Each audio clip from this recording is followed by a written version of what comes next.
After this one, I don't care if I ever eat another vegetable again. Ugh. Welcome to the St. Canard Files, a Darkwing Duck podcast. I'm your host, Mike Russo, and hey, Stan, welcome back for yet another comic review. Thanks for having me back once again, Mike. How you doing? Pretty good. How do you feel now that Fluffy is behind us?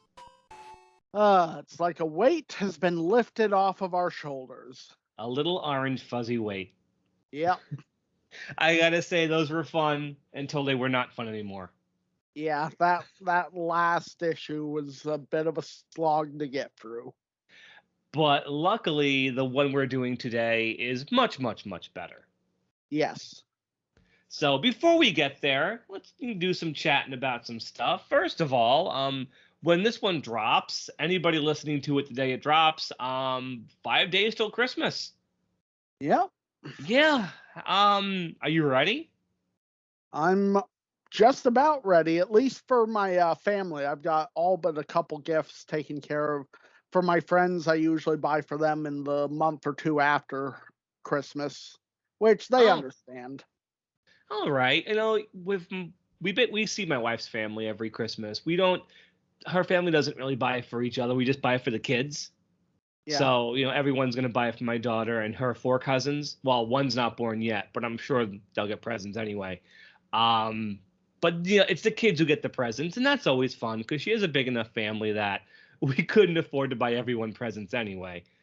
And then, of course, there's Santa, who, my daughter makes out pretty good every year. Do you have any Christmas traditions or just things you enjoy doing around the holiday? Well, every Christmas I make it a point to watch Die Hard. Of course you do.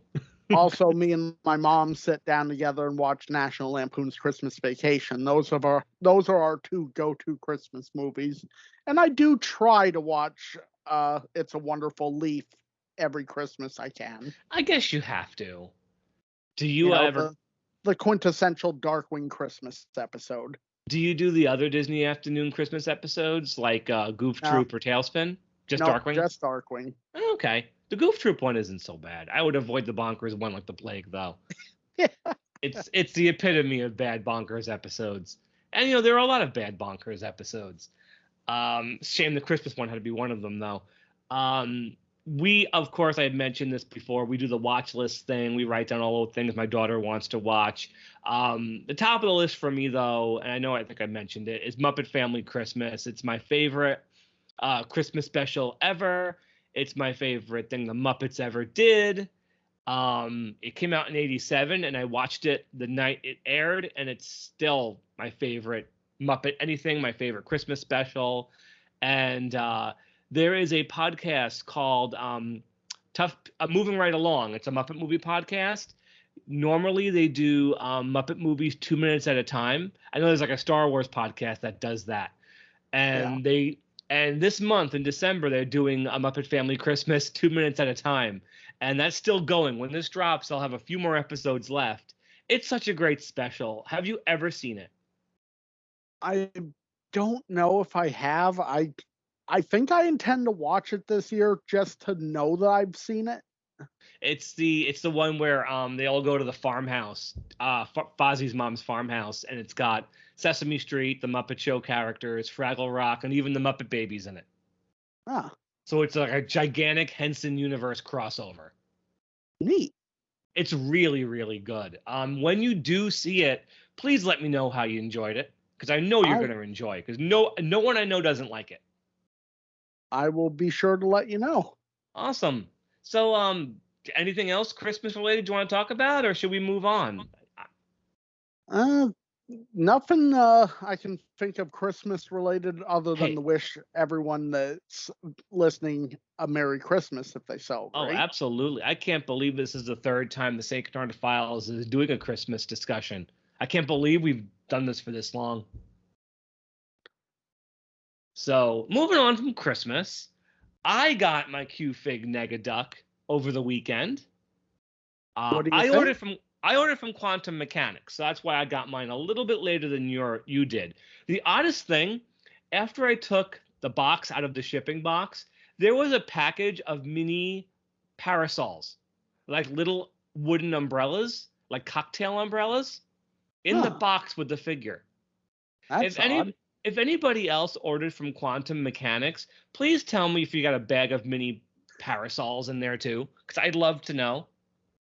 They went right in the garbage. But I'd love to know if anybody else got random things in their Negaduck box. Um, quick review. I love this thing. Like What the number picture. did you get? Oh yeah, what number is 327 out of 2000? Ah, that's keeping with what Will surmised that people who ordered from Quantum Mechanics are going to get the low numbers. I would assume they'd mail their own stuff out first. Yeah. But this is a gorgeous figure. It like the Darkwing is nice, but this one kicks its butt. Yeah, It's just a gorgeous Negaduck sculpt. The face is perfect.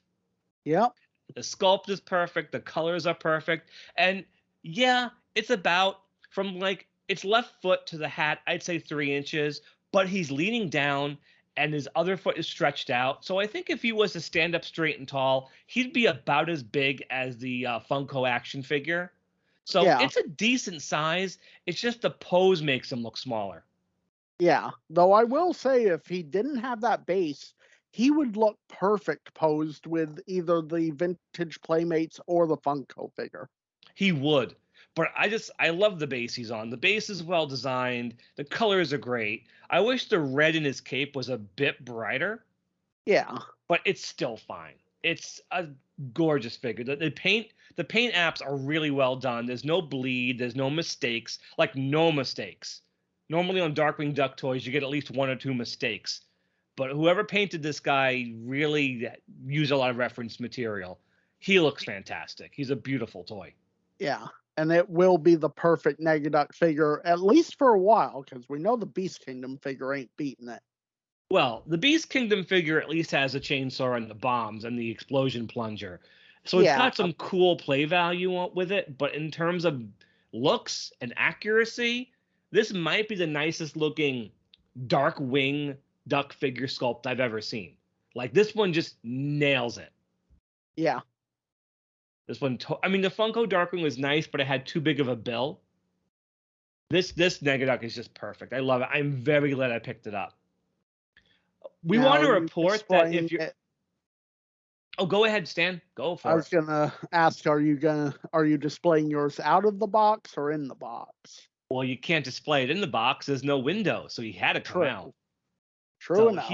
he's amongst all my other Darkwing stuff. A couple of Playmates toys had to move off the shelf to make room for him. I have very limited display space, but I made room for him. You don't buy something like this without trying to display it, you know? Oh So yeah. gorgeous figure. Glad I got it. As for the Darkwing Quantum Mechanics figure, you can actually get that right now if you know where to shop. Yep. Don't can't you? Yep. As of when we're recording this on December 13th, the Darkwing Q-Fig is available from Walmart and they are actually shipping out. I know of a couple people that ordered it from them and got them. Good for them. And I will be the first to say I ordered mine from Walmart today because I'm tired of waiting. Go Walmart. The figure actually made it out before 2022. Yep. Unfortunately, speaking of a product that's not going to be out for a while, and it really aggravates me, the Disney Afternoon book, The Making of a Television Renaissance, got pushed back again. Yeah, I've heard some rumblings about that. That people are wondering if there's just going to be a cancellation announcement coming around the corner. I'm not going to be shocked if it. I mean, I Stan, hope it doesn't, but what's Disney's problem, man? What is Disney's problem? Apparently, they kept delaying it because they wanted it to tie into Ducktales 2017, but then Ducktales got canceled. Then they wanted to premiere it with next year's D23, and now they've delayed it until May, correct? Of I thought it was October. I heard May. I hope it's May of 2023. Man, I hope this thing doesn't get canceled entirely. I hope not, but Disney, they have a disturbing track record of not following through on things, whether it be releasing this book or giving us the long-awaited Volume 3 of Darkwing on DVD. Yeah, it's never going to happen, sadly. Well, at this point, I'd just like them to give us maybe a complete series Blu-ray set. I'd forgive them for no Volume 3 if we got that. Yeah, but Disney. Disney, Yep. they're not going to do it. And it's like that sounds very pessimistic, but I know Disney well enough that thanks to Disney Plus, any chance of these old shows making it to DVD now is over. Like, we'll never see the last 2 seasons of The Muppet Show on DVD. That's not happening. And I don't think if the Disney afternoon shows weren't finished before Disney Plus, they're never getting finished. But of course, if this was a book about Star Wars or Marvel, it would have come out years ago. But it just so happens to be about properties Disney doesn't care that much about. That's the problem. Yep. And that's what upsets me the most, is that I know Disney doesn't care. But I feel bad for the author. I mean, at this point, Tim Van Hal's book will come out before this one does. Now, out of curiosity, do you think there'd ever be a possibility of maybe a Darkwing fan with more money than they can spend buying the rights to Darkwing Duck and then being able to release all this stuff themselves? From Disney? Probably not. Disney doesn't let go of their properties. They buy things. They don't sell. Not usually, though. They do once in a while. They owned Power Rangers for a while, and they did eventually sell it back to Saban. But that wasn't a property Disney created. No, and it wasn't one they really cared about. No, Disney care about something like Power Rangers? Of course not. But I guess that this is all in the future, and we just have to wait and see. Just the track record with Disney and Disney Afternoon stuff has always been pretty spotty to poor at best. And we're just lucky we're getting the Darkwing toys we're actually been getting, because shows like Rescue Rangers and Tailspin have not gotten nearly as lucky as Darkwing has. No. And Ducktales. Ducktales has been pretty lucky too. It's, I guess, if it's got a duck on it, But I guess we should move on to the comic, shouldn't we? Most likely, since we have a lot of juicy details to go over. Yeah, so we're going from later Darkwing comics to not one of the earliest, but still a pretty early one. We're talking about a comic called Salad Daze. When was this printed, Stan? April 1992, Disney Adventures. Okay, so there were quite a few before this, but still early 92. The show was still airing new episodes. And it was also printed in Colossal Comics Collection number 8. That was one of the few I missed. So no wonder I wasn't aware of this one until recently. But it's a Bushroot story. Yep. Which is rare. These early issues, like, mostly foul. Yeah. So it's nice to get, or like brand new villains that kept making up. Like, what was it, Rapid Rabbit from the Slip Sliding Away story? And Poker Face. And Poker Face. Poker Face. But we've got Bushroot. And this one, I feel like, is a story that could have easily been an episode. Yeah. Because it has all the story beats of a good Darkwing Duck episode. I feel like this one was written before the writers got comfortable with the character and kind of got crazy with it. Like, the fluffy stories are pretty crazy. It goes in weird directions. This one flat out has, like I said, has all the story beats of a Darkwing Duck episode. Yeah, and Darkwing doesn't treat Launchpad like garbage in this one. Hey, and Gosalyn and Honker are in it. Yep. So let's get the artist and the writer out of the way. Who drew this story, Stan? So the art was shared by Consume Quartery, who we've seen a few times before. Chaos God. And yep. And Wanda Gattino. I think so. I mean, we apologize for getting her name wrong, of course. Yeah. Should we go really quickly over some of the stuff she has drawn? Sure. So she got started in the early '90s and mostly Disney. One of her first stories was Ducktales in the comic books, not the Disney Adventure stuff. Um, this story, Salad Days, was one of her earliest comics. Her first Darkwing, and she did a bunch of other Darkwings. She drew a Ducktale story with Cosme that I really like. It's called A Switch in Time, when Fenton and Launchpad switch jobs. Yeah. And Fenton flies the McDuck jet and tries to make deliveries with it, and Launchpad gets dressed up as Gizmo Duck and tries to fight the Beagle Boys. That sounds kind of amazing. I may have to track that one down. It's a really strong story. She drew some dinosaurs comics. What's the Problem? We talked about, you and Will at least talked about that one. Yeah. And a few other things. She didn't draw in What's the Problem. She was the inker in that. Right. Which is why we didn't cover her when we talked about that. Of course, the debate continues to rage on about inkers in comic books. You know, if you want to hear more about that debate, go watch Mallrats. I have not seen Mallrats in years. And after the Disney Afternoon stuff, she pretty much found her niche writing Uncle Scrooge, Donald Duck, Huey, Dewey, and Louie, and Gyro Gearloose comics. Yeah. So, and that stuff is much more popular than Darkwing Duck would ever be. I mean, I know I've said it before, but Uncle Scrooge and Donald Duck are some of the most popular comic strip characters ever. Like, yeah. Scrooge and Donald Duck are huge in Europe. Like, if you ask someone in the United States who are the most popular comic book characters, they're going to say Batman and Marvel characters. But if you ask people in Europe who's the most popular comic book character, a lot of them are going to say Uncle Scrooge and Donald Duck. Yeah. That's just how big these guys are. So a lot of her later work until the mid-2000s was all those classic Duck characters. Okay, so let's talk about the writer of this story. All right. Who wrote this one, Stan? Doug Murray. Doug Murray. He got started in '91, just like her, with Roger Rabbit stories. Remember when Roger Rabbit was a thing? Oh yeah, I've got a bunch of comic books. Remember when he was a really big thing? Yeah. Wow, that was with it. Like, I lived through that. It's crazy how big Roger Rabbit was to Disney. This Darkwing Duck story, Salad Days, was his first Darkwing story. So him and Wanda getting started in the same story. He wrote lots of Darkwing stories, a bunch of stuff I've never even heard of. So a bunch of it's small ones. He also wrote Ducktales, Switch in Time.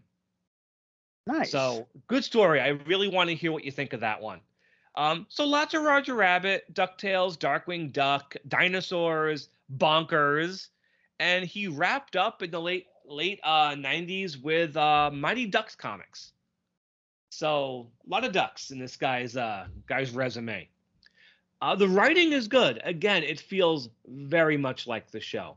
And the art is really good too. After 3 stories with Schwartz's art, jumping back to something a lot more typical Darkwing Duck was a nice change of pace. Speaking briefly of Schwartz, didn't you just find something that looks like he did the art for? I found a button from a Disneyland character breakfast from 1992 with a really off-model Darkwing Duck wringing his hands together like he's hungry. But he's got the baggy clothes that Schwartz draws, and the brim, the band on his hat has a buckle on it. Remember I mentioned that last week? Yep. I am positive this button was drawn by Schwartz. And now I really want it. Because he's so off-model, but now that I know who drew it, it makes it so fascinating. Yeah. So let's get into this comic. Let's talk about it. Right. By the way, talking about the art, one last thing. I think the art on Launchpad is really strong. It is. Like really good Launchpad drawings. This guy knows how to draw his ducks. So, all right, let's talk about this one. All right. So we're starting in the Mallard home, and immediately we get an entrance. Nice, because I missed those. Very similar to a few episodes where he's doing his entrance line and he's just a shadow. And when you do see him, it defies your expectations. Because doesn't it look like he's holding a gun? Yep. He says, I am the terror that flaps in the night. I am the home ec teacher who forces you to memorize the 4 food groups. I am. And it turns out it's just Drake in his kitchen. Yep. And what does he fail to notice? I am out of vegetables? The vegetables all dive down the sink drain. And you see them walking around behind them they look like vegetable zombies. Yeah. There's very good art. Creepy. Lawless leeks, terrifying tomatoes and cruel carrots, putrid potatoes, truant turnips, outlaw onions, rotten rutabagas, robber radishes, scary squashes, evil eggplants, and of course, crazy celery. Ooh, crazy celery. Yeah, so we got zombie vegetables on our hands here. Yep. So they're gone. The vegetables are gone, and Darkwing doesn't know where they are. But they travel down the pipes of his sink and out a sewer near... Okay, so the art here is interesting.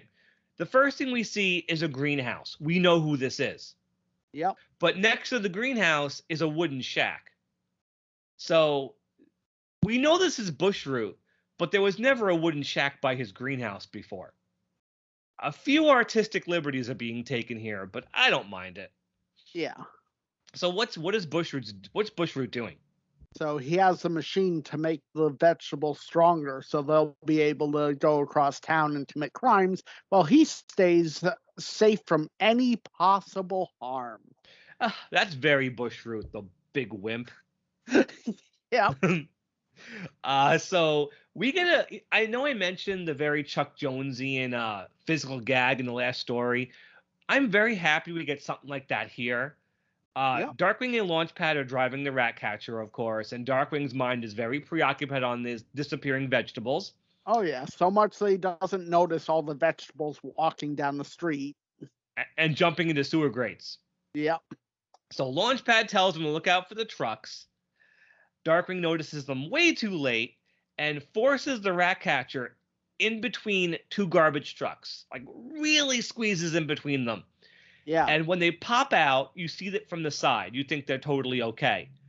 But then they show it from a different angle, and the entire Ratcatcher and Darkwing and Launchpad are squashed flat. Gee, DW, I didn't realize the Ratcatcher was so flexible. Of course it was. I designed it that way. But really great physical gags. So true to the show. Of course, Darkwing does make a mental note to himself to get forward-facing mirrors so that doesn't happen again. Or just watch the road. Yeah. But they found some veggies. Yes, they found some old ones from the garbage truck, but they want to find the new ones that are disappearing. So they decide to head out of town and go into the suburbs. Yep. And the first place they check is actually the hideout of our villain. Yep. So it's Bushroot dressed as a farmer. So really funny that he's dressed as a farmer, because Reginald Bushroot's original job, according to Jim Peterson, was going to be a farmer. Yeah. And his name was going to be Bib Overall. Here he is in overalls. Nice. Yeah, with a beard, with a hat. Just funny. I doubt there was any intention to even reference that. I doubt the writer even knew. But it's very funny to see Bushroot dressed as a farmer when that was going to be his original thing. Yeah. So what happens to Darkwing? Of course, Launchpad catches on right away. But what happens to Darkwing?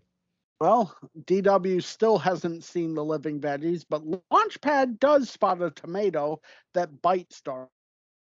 Look at this thing with the spiral eyes and the giant mouth full of teeth. These vegetables are really creepy. Yeah. He gets bitten on the foot. And neither of them realize this is Bushroot. Nope. And so what happens next? So Darkwing grabs a bunch of the veggies from the farm, thinking they're good, and decides to get to the bottom of where all the missing vegetables are after they have dinner. Of course, Bushroot, after they leave, is like, "Oh, I don't think you'll be able to, Darkwing." Beautiful final drawing for this sequence of the Ratcatcher zooming away and Bushroot in the shadows saying that last line. Very cool. Yeah. Bushroot is very sinister in this one, which, as you mentioned to me before we recorded, this is very in line with how sinister he was very early on. Yeah. This is before we get Bushroot the Lonely Wimp. Right. Like, that's my favorite Bushroot, the Lonely Wimp. The one who needs a really good support group. Yeah. But Bushroot, the evil scientist from those first few episodes, is a fine characterization. I'm sure this was written before those later episodes ever came out. Yeah. So Darkwing, Drake, of course, he's Drake, and Launchpad go home, coloring error that Drake's sweater vest is completely colored wrong, but I'll allow it. Whatever, who cares? So what happens, Stan? So we're back at the Mallard house, and Drake still won't believe Launchpad about the tomato, and still does not notice all the veggies have eyes and teeth. Though all he has to do is open his eyes. Yeah, though I will say to DW's credit here, LP hasn't noticed the ones he brought home have those features yet either. Yeah, because I think Darkwing's just convinced him to just forget about it. Launchpad's dialogue is very good. I can hear Terrence McGovern and everything he says. Yeah. Like, a lot of GDW. Like, that's all he ever said on the show. GDW, GDW. So anybody who wants to write good Launchpad dialogue has to write GDW at least once in every story, or at least have them say, whoa. Yeah. Yeah. So we finally get Gosalyn and Honker. Finally. Yeah. I miss those two. Well, Drake has grabbed the salt and pepper and returns to find that a group of vicious veggies have surrounded Launchpad, Gosalyn, and Honker. With steak knives. Yep. These things are not messing around. Oh no, they're almost as bad as those killer tomatoes that Goz mentions. Well, killer carrot goes for Darkwing's foot again. Yeah. So they're surrounded by vegetables. Things look grim. Launchpad's protecting the kids. I wish Gosalyn would be a bit more proactive, but it's but her dialogue's correct here. I mean, I love that bit about now I know why I hate vegetables. Oh, absolutely. But I feel like my Gosalyn would be jumping out and stepping on these things and kicking their butts, Oh yeah, she'd be swinging a hockey stick at them for sure. Yeah. But, again, I feel like a lot of these comic writers are really hyper-focused on Darkwing more than anybody else. I get it. It's his comic. Yeah. But, DW, has to fight all these ghastly greens. And he figures out a solution pretty easily. He spills salt on them. Yup, and it works because apparently salt is a natural enemy to zombies. Yep. Which, thank you, Honker. Yep. He also gives us a rundown that it's voodoo and not voodoo. Out of all the characters in the story, I think Honker is the most off-model. Yeah. But which is very apparent when you take a look at how well Launchpad is drawn.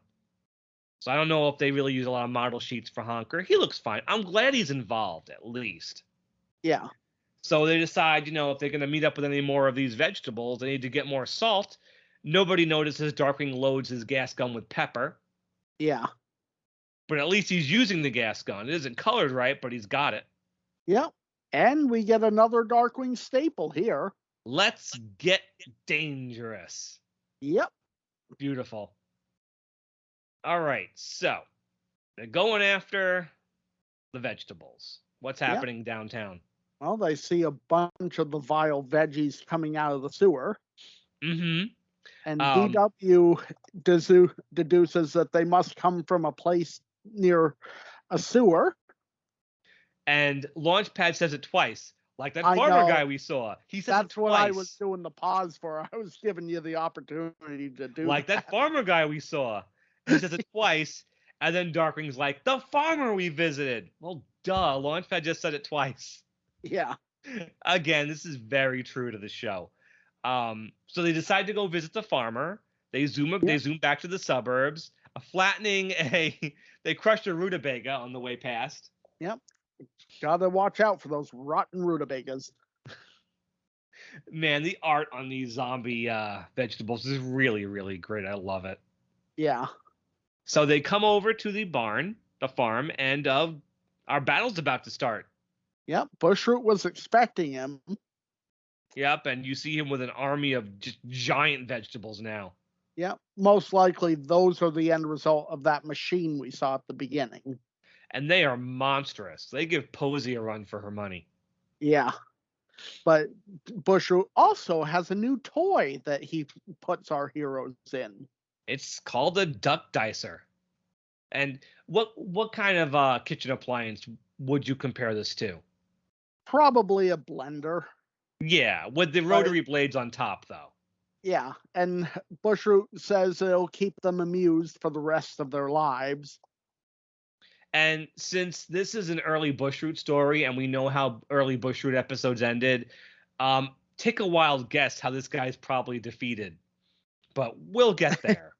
Yeah, we will get there. But this is violent, actually. When you look at it, like the blades coming down on top of all four of the heroes. Yeah, like including two children. Yeah, they have to do something quick. Yeah, luckily DW has his beryllium button bore, which just basically shaves his head and cuts his head apart. Yeah. Now, for those wondering, beryllium is a chemical element that is steel gray color, strong, and lightweight, but it's also brittle. Okay. I had no idea.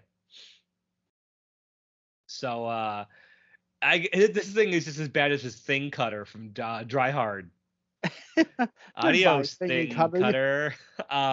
Okay, so they escape. I guess they break a hole into this shredder, this slicer. Yep. And we get a second Let's Get Dangerous. And not quite a suck gas evildoer. He says surrender evildoer, but close enough. So he starts firing. Go ahead. One other thing, though, I noticed DW must carry a spare hat because the rest of the thing, his hat is no longer damaged. Well, cartoons. Clothing can get ruined in one shot, and the very next shot, it's over with. Yeah. You know how it goes, especially on this show. But yeah, so DW tells the veggies to eat salt, pernicious plants. But it isn't the salt, it's the pepper. Yep.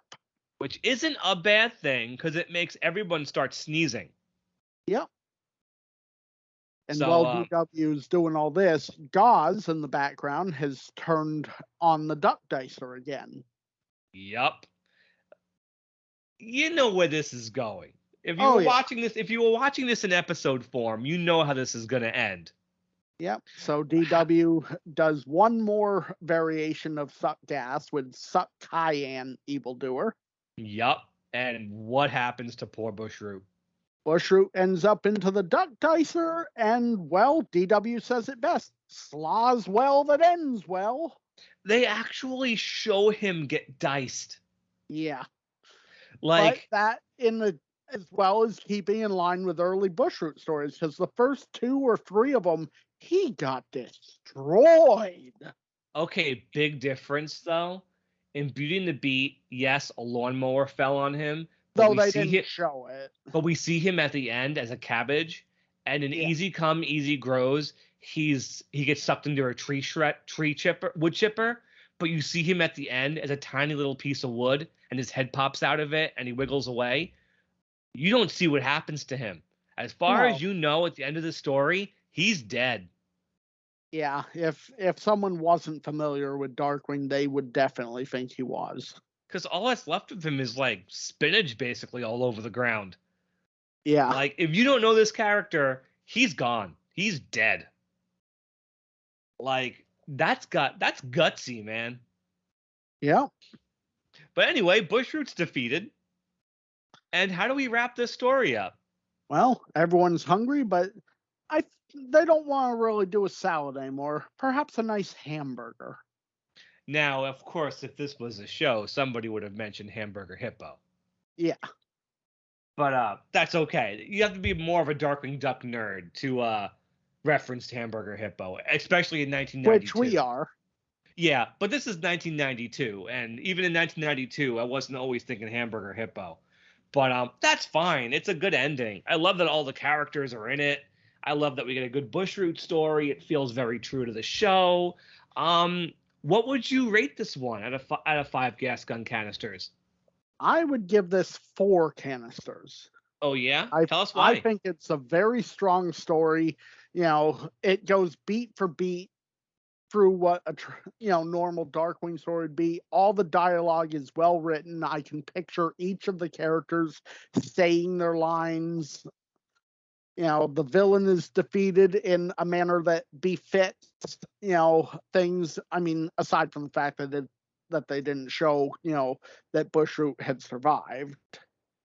That would have, I don't think it ever would have gotten past standard and practices on TV.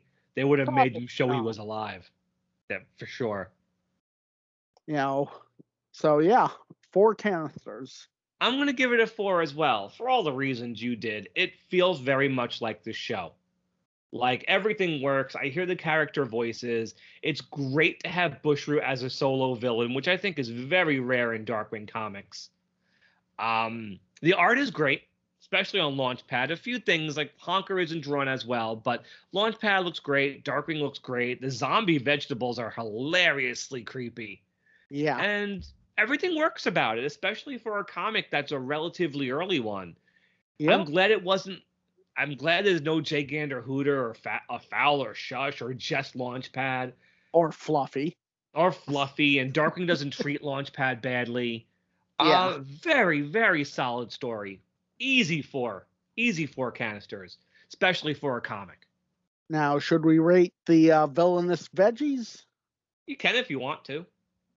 I'd give them, I'd say a 3.5. I mean, they didn't really do a whole lot. They obviously had no dialogue, but they put off a generally creepy atmosphere, and they did appear to be a legitimate threat. I'm going to give them a 3, only because in my head I'm picturing how they would have looked if this was an episode and it was animated, and the designs were the same. If the designs were exactly the same, and this one went to, let's say, Disney Australia, can you imagine how creepy this one would have been? Oh, yeah. Like, just with their spiral eyes and sharp teeth and those crazy monster ones at the end. Like, this would have looked really good in animation. Yeah. So I'm going to give them a 3 just because the designs are really fantastic. I love how these vegetables look. We didn't have to rate these things, but I'm glad we did. So that's Salad Days. Next week, we are taking a break from the comics. Stan, you will still be with me. And we are doing a 2021 Darkwing Duck wrap-up. We got a lot of merchandise either released or at least announced.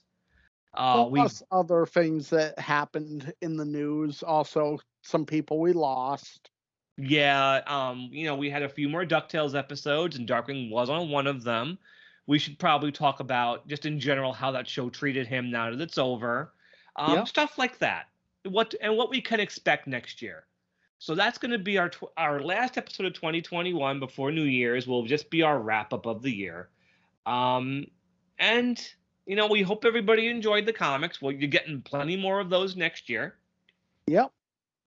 And we'll be doing Boom. We'll be doing Joe Books, maybe some more Disney Afternoon and Disney Adventure stuff. We still have plenty more to keep us going for a while. Oh, yeah. Stan, you told me you wanted to do a couple of shout-outs before we wrap up.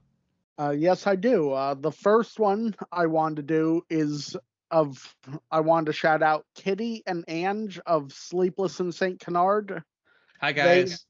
They run a Darkwing Duck podcast themselves. They recently, congratulated us on doing all 91 episodes of the Darkwing Duck show for our podcast. And they also, I think it was Ange, had been one of our contest winners and received the prize she had won.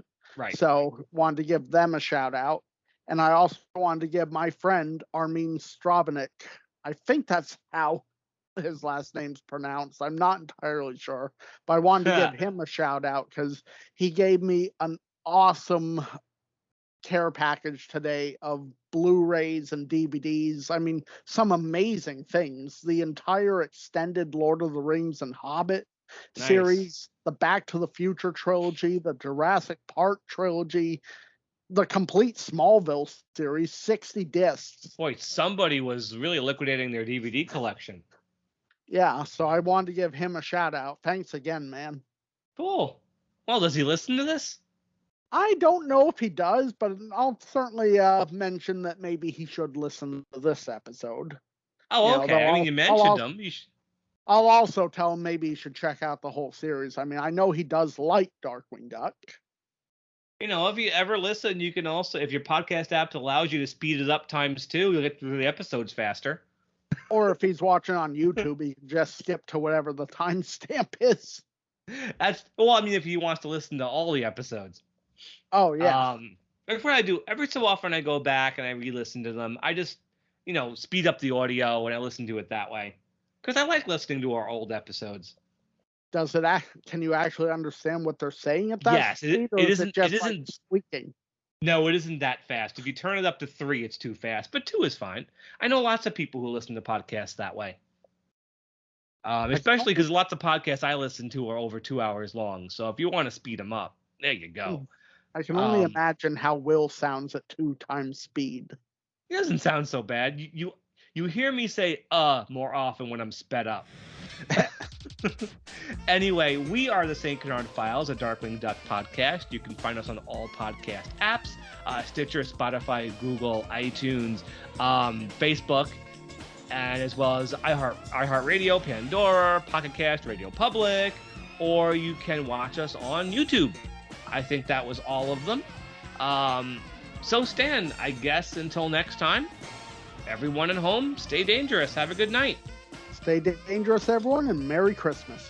Merry Christmas, everybody, and be sure to eat your vegetables. And when you leave out that carrot for Santa's reindeer, just make sure it doesn't have eyes and sharp teeth, okay? We don't want anything to happen to poor Blitzen. No. Okay, so everybody have a Merry Christmas and see you next time.